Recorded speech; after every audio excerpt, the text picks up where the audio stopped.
Bismillah. Assalamualaikum warahmatullahi wabarakatuh. Waalaikumsalam. Alhamdulillahirabbil alamin. Wassalatu wassalamu ala Rasulillah. Amma ba'd. Segala puji hanya milik Allah Subhanahu wa taala, Rabb semesta alam. Kemudian salawat serta salam marilah kita senantiasa aturkan kepada nabi kita, junjungan kita Nabi Muhammad sallallahu alaihi wasallam beserta para sahabat dan orang-orang yang senantiasa mengikuti contoh beliau hingga hari kiamat.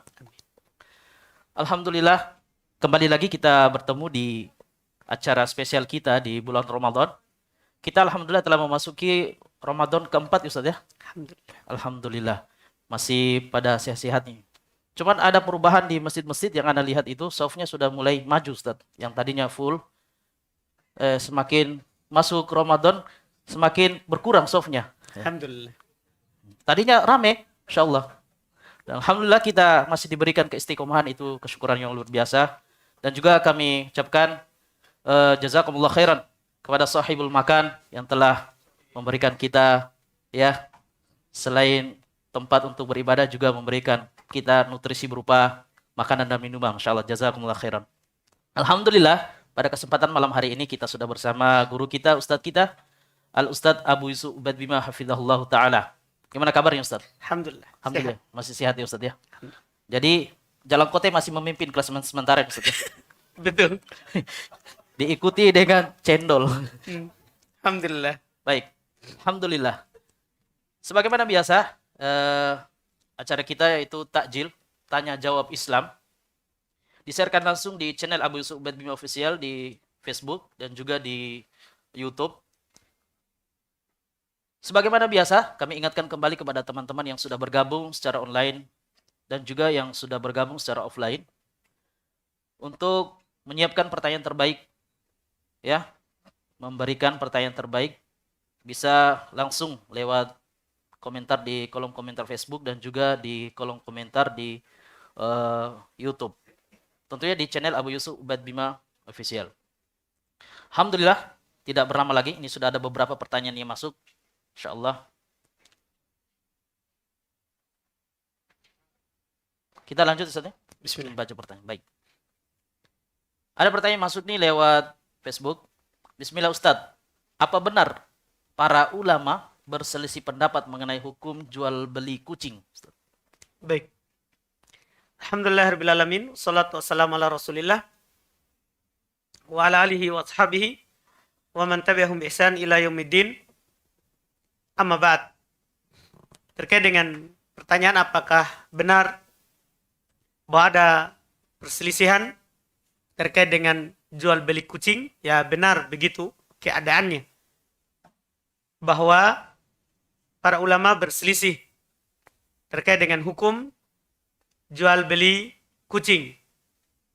Ada di antara para ulama mengatakan boleh, ya. Ada juga dari mereka yang mengatakan tidak boleh. Ya, dari hukum ya jual beli kucing. Dari pembahasan hukum melakukan transaksi ya jual beli kucing.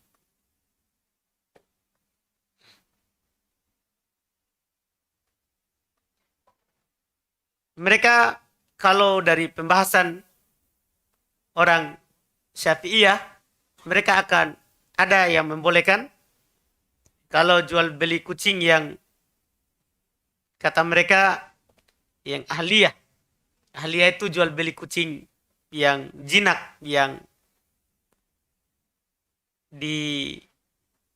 biasa di rumah. Yang biasa di rumah. Itu yang dinukil oleh Imam An-Nawawi rahimahullahu ta'ala di kalangan Syafi'iyah. Di kalangan Syafi'iyah. Iya. Di sebagian ulama juga menukil haram karena memang mereka berdalil dengan dalil umum. Berdalil dengan dalil umum bahwasanya kita dilarang ya menjual beli hal yang haram untuk dimakan. Karena Allah Subhanahu wa taala apabila mengharamkan sesuatu maka haram harganya. Maka haram juga harganya. Itu yang disebutkan di dalam pembahasan, walaupun itu tadi kita katakan ada perselisihan seperti yang diisyaratkan oleh si penanya.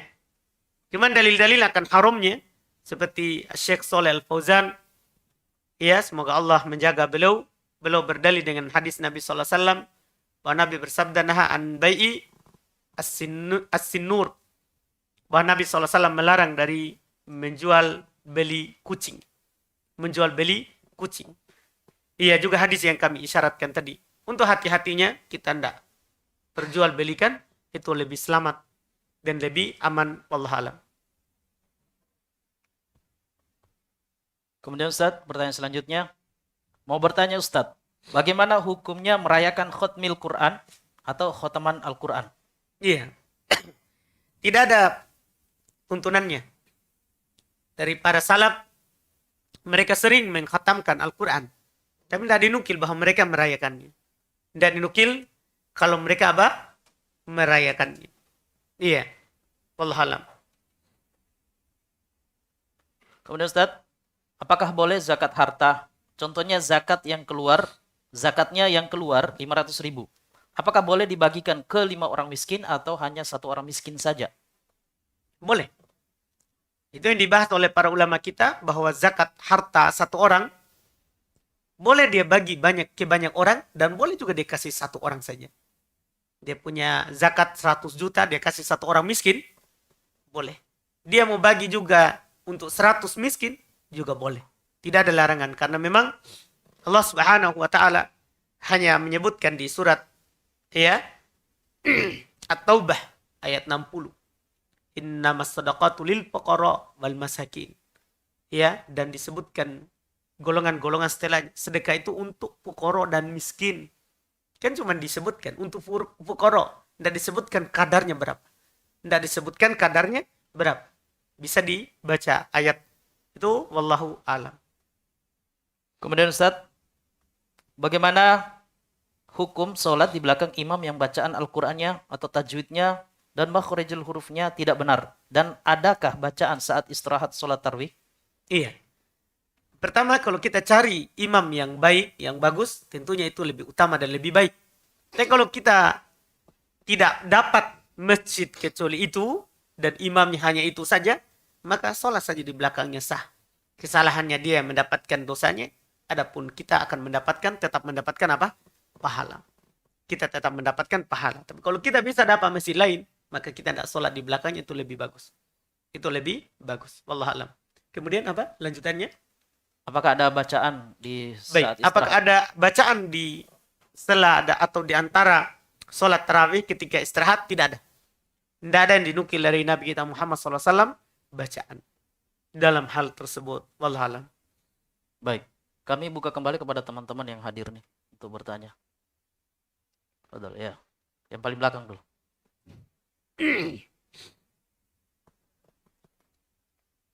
Sudah minum? Sudah minum? Oh iya. Makan enggak tanya? Bismillah. Saya mau bertanya Ustaz. Jadi ada 2 pertanyaan. Yang pertama itu bagaimana hukumnya mengenai dokter yang menangani pasien dokter laki-laki yang menangani pasien perempuan atau sebaliknya. Terus yang kedua, bagaimana hukumnya itu Ustaz semasi dalam pendidikan kedokteran, terus di dalamnya ada ikhtilat. Baik. Mohon Kita penjelasannya, Ustaz. lagi pendidikan. Ya? Alhamdulillah. Iya. Kalau kita bertanya tentang hal tersebut, pada dasarnya tidak boleh. Laki-laki ya merawat perempuan, perempuan demikian pula sebalik, pada dasarnya, kecuali darurat. Kecuali apa? Darurat. Tidak ada orang lain, orang mau mati ini. Boleh. Tapi kalau pada dasarnya tidak boleh. Tidak boleh. Kemudian hukum yang kedua, terkait dengan ikhtilat saat pendidikan, juga sama hukumnya. Pada dasarnya tidak boleh. Pada dasarnya, semua hukumnya adalah tidak boleh. Itu jawaban umum namanya. Kecuali kita ceritakan kondisi kita. Saya disuruh orang tua saya, kalau saya tidak akan begitu. Itu namanya kasus khusus. Tapi kalau kita bertanya umum, saya akan jawab tidak boleh. Semuanya dari yang kita tanya. Dari yang pertama dan yang kedua. Kecuali ada kasus beberapa teman, kadang dia ceritakan kasusnya. Saya kalau situ paksa sama orang tua. Kalau saya tidak, saya akan begini. Itu kan kasus namanya. Itu namanya kasus. Tapi pertanyaan umum, jawabannya juga adalah umum. Hukumnya tidak boleh dokter laki-laki mengurus yang perempuan, demikian pula sebaliknya, demikian pula tidak boleh kita ikhtilat dalam pendidikan.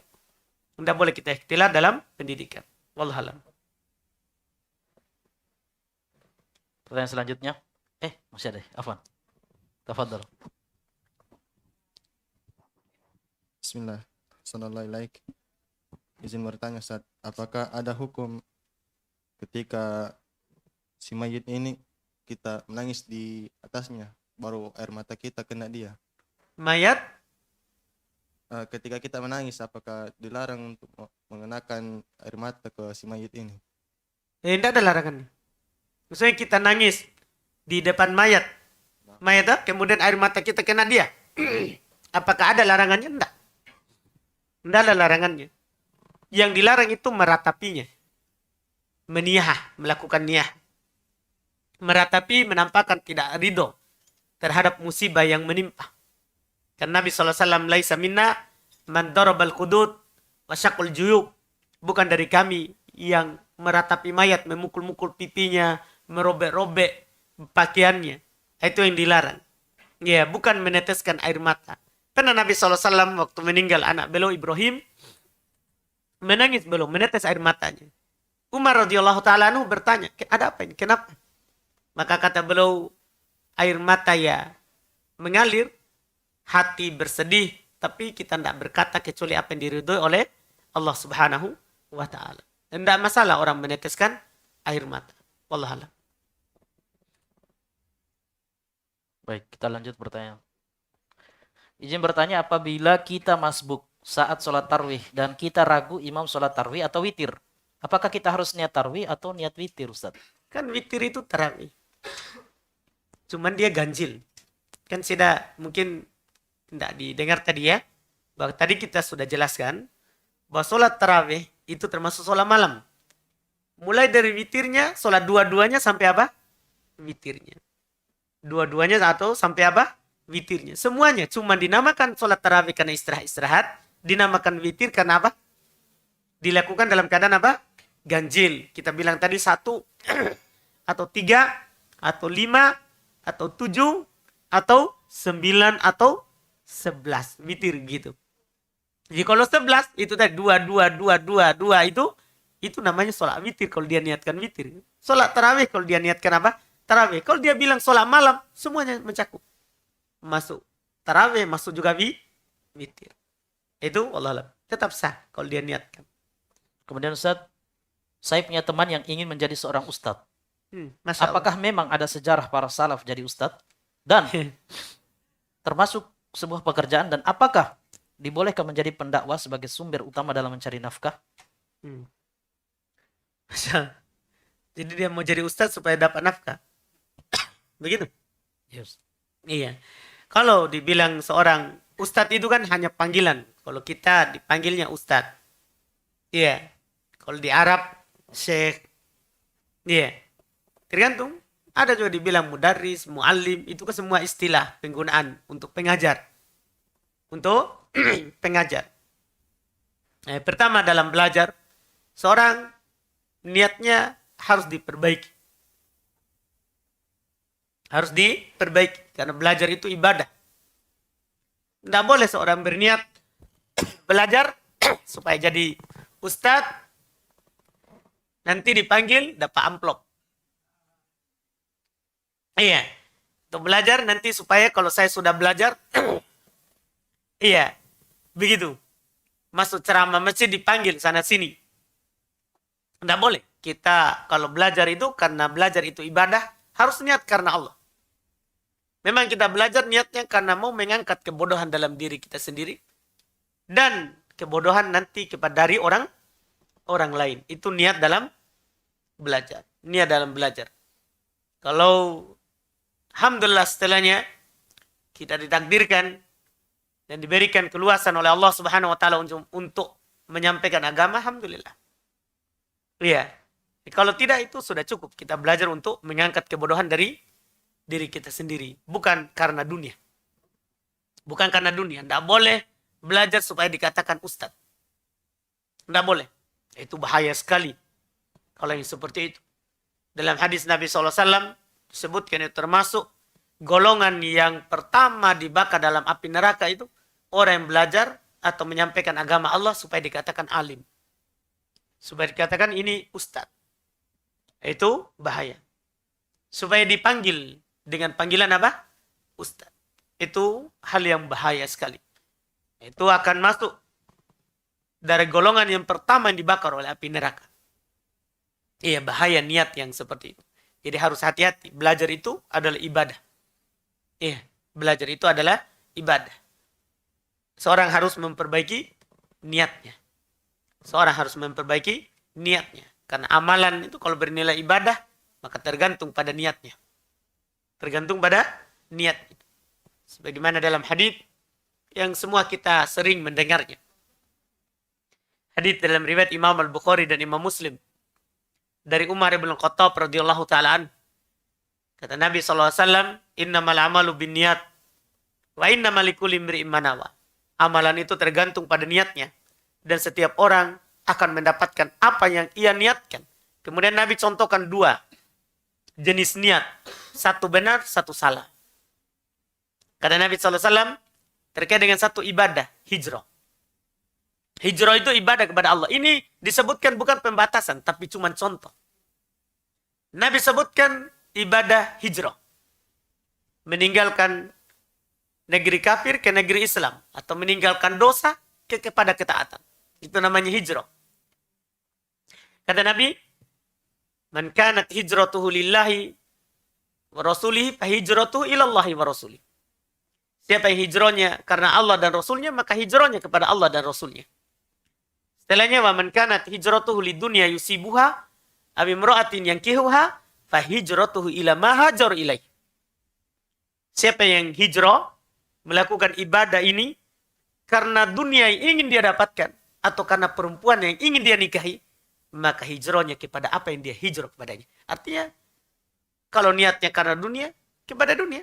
Kalau niatnya karena perempuan, maka kepada perempuan. Ini salah satu contoh jenis ibadah. Maka demikian pula ilmu. Ibadah ilmu. Siapa yang belajar karena dunia, maka hijrahnya, belajarnya ke dunia. Siapa yang belajar karena Allah, maka belajarnya karena akan bernilai pahala di sisi Allah Subhanahu wa ta'ala. Ini hanya sekedar diberikan oleh Nabi SAW sebagai contoh dalam beribadah. Itu seorang memang harus murni karena Allah. Adapun yang setelahnya itu kita dapat yang lain, dunia, itu tambahan. Balasan yang Allah Subhanahu wa ta'ala segerakan untuk kita di dunia ini.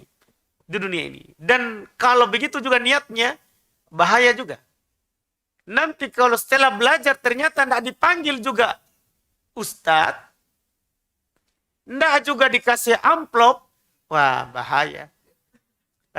Kalau ada panggilan nanti berikutnya, tidak, sibuk Kak. Karena sedikit. 200 di situ. Begitu, sebagai orang begitu. Iya. Jadi kalau di masjid yang sedikit, dia cari pengganti. Tapi kalau masjid yang besar, biar sibuk. Ini bahaya begitu jadinya. Jadinya begitu. Karena memang niatnya awal belajar untuk itu. Untuk itu. Tapi kalau orang karena Allah, biar tidak ada. Tidak ada masalah. Karena memang ini adalah ibadah kepada Allah. Orang mau balas atau tidak, sama saja. Ia mau kasih atau tidak, sama saja. Sama saja. Tidak ada pengaruhnya. Karena memang niat awal itu menentukan. Niat awal itu menentukan. Walaupun sebagian salaf berkata, ya seperti Ibnu Mubarak rahimahullah. Kadang mereka bilang talabul ilma li dunya fa aba illa ayyakuna lillah. Kadang kita belajar itu karena untuk dunia, tapi ilmu itu mengharuskan kita belajar karena Allah. Yang kadang ya awal begitu tapi belajar saja. Insyaallah kalau kita memang ingin belajar akan berubah niat nanti. Karena Allah Subhanahu wa taala. Wallahualam. Baik, kita lanjut pertanyaan berikut Ustaz. Apakah mendapat pahala bila ada makmum yang tidak bisa mengaji hanya beberapa doa tertentu dalam sholat dan beberapa surah pendek hafalan? Jazakallah khairan Ustaz. Dia sholat makmum. Ya, dia makmum. Kalau makmum kan tidak ada masalah. Makmum kan cuma mendengarkan apa? Al-Fatihah. Imam. Yang harus dia baca Al-Fatihah. Setelah Al-Fatihah dia dengar saja imam. Dia dengar saja imam. Iya kan? Dia tidak perlu dia baca hafalan banyak. Yang masalah itu kalau kita jadi imam. Hafalan kita apa? Sedikit. Nah, apakah dapat pahala? Tetap dapat pahala. Tetap dapat pahala. Karena iya, bacaan itu ya semampu kita. Apa yang kita mampu itu yang kita baca. Kita dapat pahala sesuai dengan apa yang kita lakukan itu. Sesuai dengan apa yang kita lakukan. Intinya pahala Allah itu tidak diharamkan. Semuanya kalau kita lakukan sesuai dengan apa yang kita mampu akan mendapatkan sesuai dengan itu. Sesuai dengan itu. Wallahu alam. Kemudian Ustaz, ini ada pertanyaan bagus sekali. Disebutkan di dalam hadis bahwa ada 3 hal yang bermanfaat setelah kita meninggal. Maksudnya manusia meninggal. Salah satunya adalah anak yang soleh yang mendoakan orang tua. Mau bertanya Ustaz, seperti apa itu anak yang soleh Ustaz? Masya Allah. Iya. Jadi hadis yang disebutkan itu hadis Abu Hurairah. Hadis Abu Hurairah radhiyallahu taala anhu. Bahwa Nabi SAW bersabda, "Idza matal insan in qata'a min amalihi illa min thalath." Apabila seorang itu meninggal, maka putus amalannya kecuali 3. Apa itu? Sadaqatun jariyah, ilmun yuntafa'u bih, waladun sholih yad'ulah. Kata Nabi, sedekah yang terus mengalir sampai setelah meninggal, ilmu yang diambil manfaat dengannya, atau anak yang soleh yang mendoakannya. Sekarang pertanyaannya, penanya, kapan itu dikatakan anak soleh? Maka kita harus membaca ciri-ciri orang soleh. Ciri-ciri orang yang soleh. Ada ditulis, ada buku terakhir ini yang keluar yang sangat bagus, walaupun itu terkait dengan perempuan, cuman dalil-dalil yang disebutkan oleh penulis masuk di dalamnya laki-laki. Ada buku yang ditulis oleh anak perempuan dari Syekh Mukbil rahimahullah, dia beri judul Sifatu Al-Mar'a As-Solehah. Sifat-sifat perempuan solehah. Cuman saya baca dari awal alhamdulillah sampai akhir. Waktu itu saya baca tamat. Di situ dalil memang bukan hanya untuk perempuan. Laki-laki juga. Beliau sebutkan banyak sekali dari sifat perempuan solehah dikatakan dia solehah. Di antara yang beliau sebutkan, perempuan yang solehah itu, demikian pula lelaki yang solehah, adalah lelaki yang bersemangat belajar ilmu. Jadi anak yang soleh begitu, semangat belajar ilmu. Kemudian yang kedua, beliau sebutkan banyak dalilnya. Yang kedua adalah yang beramal dengan ilmunya, yang dia tahu. Kemudian yang ketiga, semangat berpegang dengan Al-Quran dan Sunnah. Semangat berpegang dengan Al-Quran dan Sunnah. Di antara juga yang disebutkan adalah bersabar, bertakwa. Iya. Dan lain-lain, banyak sekali yang disebutkan. Iya, itulah ciri-ciri bisa dibaca. Semuanya ada dalil dalam Al-Quran dan Sunnah yang menunjukkan ciri mereka. Jadi anak yang soleh ciri-cirinya anak yang belajar agama. Anak yang soleh ciri-cirinya adalah anak yang beramal dengan apa yang dia pelajari dari agama Allah. Ciri anak yang soleh adalah anak yang berpegang dengan Al-Quran dan Sunnah hadis Nabi dimanapun dia berada. Walaupun dia sendiri, walaupun orang-orang merendahkannya. Itulah ciri anak yang soleh. Di antara yang disebutkan. Dan banyak yang belum sebutkan. Banyak sekali. Yang belum sebutkan. Ya. Di buku yang ditulis. Wallahu a'lam. Kemudian Ustaz, apa hukum meletakkan Al-Quran di tanah tanpa ada alas kain Ustaz? Kalau untuk menghinakan Al-Quran, tidak boleh. Ya, Al-Quran itu kalamullah. Itu diharamkan kalau seperti itu. Al-Quran itu kalamullah, harus kita muliakan. Harus kita apa? Muliakan. Karena memuliakan Al-Quran, itu sama yang memuliakan Allah. Karena itu sifat dari sifat Allah. Itu adalah sifat dari sifat Allah. Allah berbicara dengannya. Allah berbicara dengannya. Seorang yang beriman, yang ada ketakwaan dalam hati, tidak pantas dia lakukan hal tersebut. Tidak pantas dia lakukan hal tersebut. Kalau ada bentuk menghinakan, itu diharamkan. Berdosa orang yang melakukannya. Wallah alam. Kemudian Ustadz, apakah bersedekah dengan KWH meter listrik di masjid termasuk pahala jariah Ustadz? Maksudnya kita bayarkan listriknya. Bukan. Apa KWH? KWH. Apa? KWH. Eh. Hah? Hah? Bayar listrik atau meterannya? Bayar. Bayarannya? Iya, masa meterannya? Oh. Meteran kan ditanggung PLN. Oh. Iya. Bayarkan listriknya. Apakah sedekah jariah? Sedekah jariah itu yang masih mengalir setelah kita meninggal. Adapun yang putus ya bukan jariah namanya. Yang aneh itu yang kalau kita pasangkan listriknya. Ini listriknya dipakai terus. Kalau bayarkan ininya ya hanya berlaku sampai selesai yang kita bayar. Iya, yang mengalir terus itu kalau kita pasangkan meterannya sampai dia pakai seterusnya. Itu namanya sedekah apa? Jariah. Itu wallahualam. Kemudian Ustadz, harap penjelasannya mengenai zakat harta secara singkat. Jenis yang tergolong zakat harta dan kadar yang dikeluarkan dari zakat harta. Barakallahu fikum. Sebenarnya zakat harta itu kan banyak. Semuanya dinamakan harta. Hewan ternak juga harta. Iya. Pertanian juga bahkan harta. Walaupun penggunaan di terakhir zakat harta itu maksudnya ya berupa emas, perak. Walaupun semuanya sebenarnya zakat harta semua itu namanya. Iya. Itu penggunaan secara umum. Walaupun secara penggunaan kadang sebagian orang harta itu maksudnya uang, rupiah atau emas atau perak. Ya, tapi kita sekarang menjelaskan umum secara singkat. Zakat harta itu masuk peternakan, pertanian, dan perdagangan. Serta emas dan perak rupiah yang kita simpan. Itu namanya semuanya harta. Kalau peternakan, tergantung apa yang kita ternak. Kalau onta punya 5 baru ada zakat 1 kambing. Kalau sapi 30 ekor baru ada zakatnya. 1 ekor yang berumur setahun. Masuk ke tahun kedua.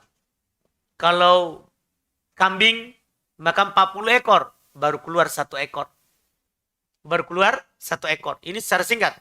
Kalau pertanian maka dilihat nisabnya dia itu paling rendahnya 750 kg nisabnya. Hasil panen bersih setelah keluar ongkos dari pegawai pekerja. 750 kilogram. Hasilnya maka harus dikeluarkan zakatnya. Berapa zakatnya? Tergantung. Kalau tak ada hujan atau tanpa biaya ada irigasi pengairan gratis, maka 1/10. Dibagi 10. Jadi kalau dapat 1 ton atau 1 ton, 1000 kilo. 1000 kilogram. Maka bagi 10. Hasilnya adalah zakatnya.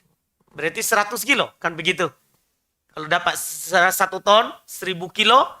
Berarti keluar 100 kilo. Zakatnya. Itu kalau tak ada hujan atau irigasi pengairan gratis. Kalau dengan biaya, kita pakai mesin airnya, maka setengah dari 1/10. Itu 1/20. Hasilnya tadi itu, kalau tadi dibagi 10, kalau dipakai biaya, dibagi 20.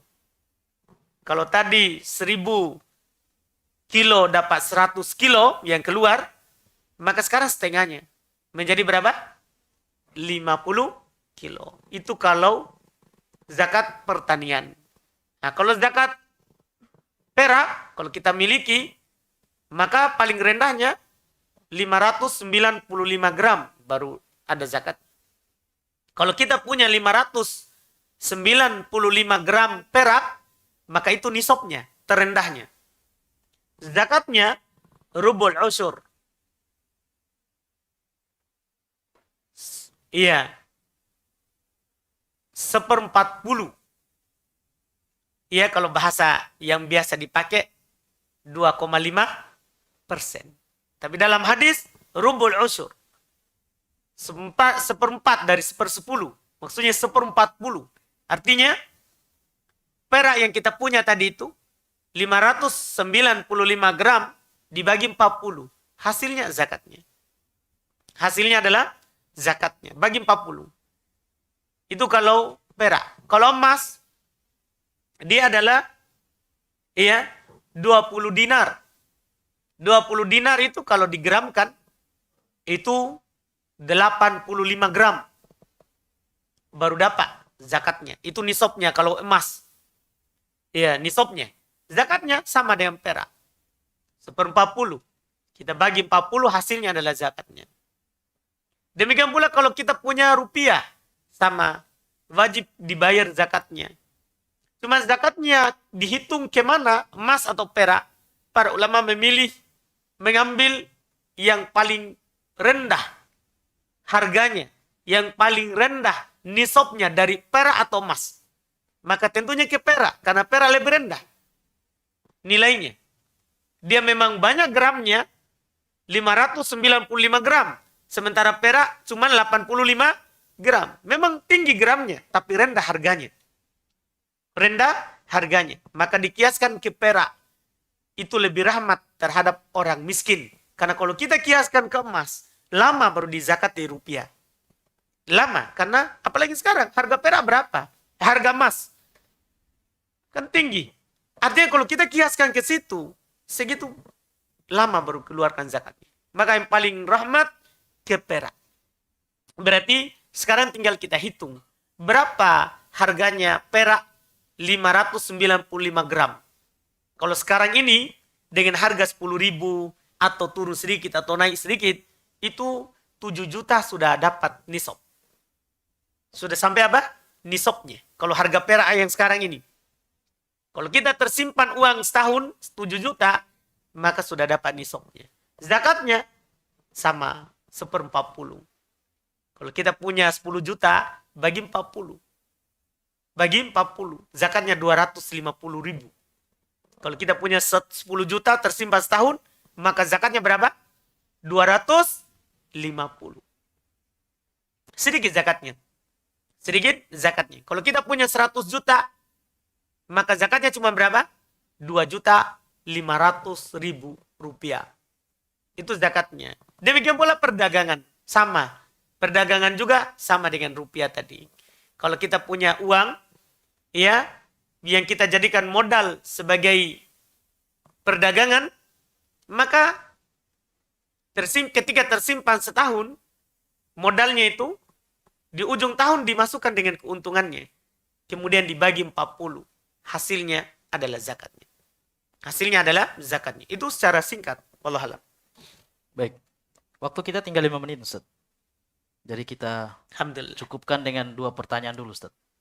Yang paling penting di sini. Nah, jadi Ustaz, saya mempunyai utang emas 10 gram. Itu beberapa tahun yang lalu. Dan saya baru mau membayarnya sekarang. Bagaimana cara membayarnya, Ustaz? Apakah mengikuti harga emas waktu saya mengambilnya atau mengikuti harga sekarang? Kita hitung bukan harga, tapi emasnya. Berapa yang kita utang. Karena kalau kita nilai harga, sekarang kita pinjam apa? Pinjam nilainya atau pinjam emasnya? Itu dulu yang saya tanyakan. Apa yang kita pinjam? Nilainya atau emasnya? Kalau kita jawab nilainya, ya nilainya.